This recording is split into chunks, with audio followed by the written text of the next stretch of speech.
রাস্তাঘাটে হলুদ রঙের এই দানবীয় গাড়িটা তো আমরা সবাই দেখেছি, যাকে আমরা এক ডাকে জেসিবি নামে চিনি।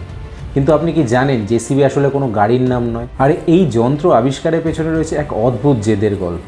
তো চলুন আজ 90 সেকেন্ডস ফ্যাক্টসে জেনে নিই সেই গল্প। 1945 সাল, দ্বিতীয় বিশ্বযুদ্ধ সবে শেষ হয়েছে।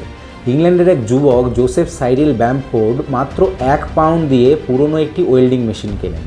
আর সেই ওয়েল্ডিং মেশিন দিয়ে জোসেফ তার গ্যারেজে ফেলে দেওয়া স্ক্র্যাপ মেটাল অর্থাৎ লোহা লক্কর দিয়ে তৈরি করে নেন একটা ছোট্ট ট্রেলার। সে সময়ে চাষবাস কিংবা মাটি খোঁড়ার জন্য আলাদা আলাদা গাড়ি লাগতো, যা ছিল ভীষণ ব্যয়বহুল।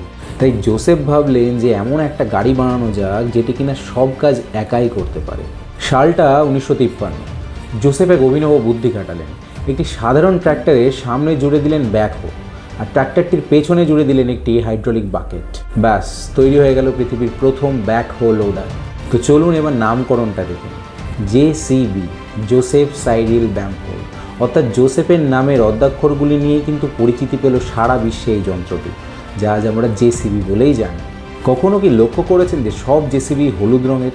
জোসেফ ছিলেন একজন মার্কেটিং জিনিয়াস। তিনি জানতেন কনস্ট্রাকশন সাইটে দুর্ঘটনা এড়াতে এমন একটি রং ব্যবহার করতে হবে যেটি খুব উজ্জ্বল এবং খুব দূর থেকে চোখে পড়ে।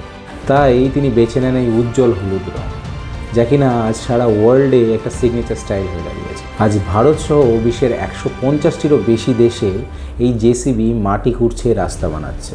এটি এতটাই জনপ্রিয় যে অক্সফোর্ড ডিকশনারিতেও জেসিবি শব্দটাকে ভার্ব হিসেবে জায়গা দেওয়া হয়েছে, যার মানে হলো মাটি খোঁড়া। একটি ছোট্ট গ্যারেজ থেকে শুরু হওয়া জেদের গল্প আজ সারা বিশ্ব কাঁপাচ্ছে। কেমন লাগলো এই গল্প অবশ্যই কমেন্টে জানান। সাথে লাইক, শেয়ার আর ফলো করুন 90 সেকেন্ডস ফ্যাক্টস।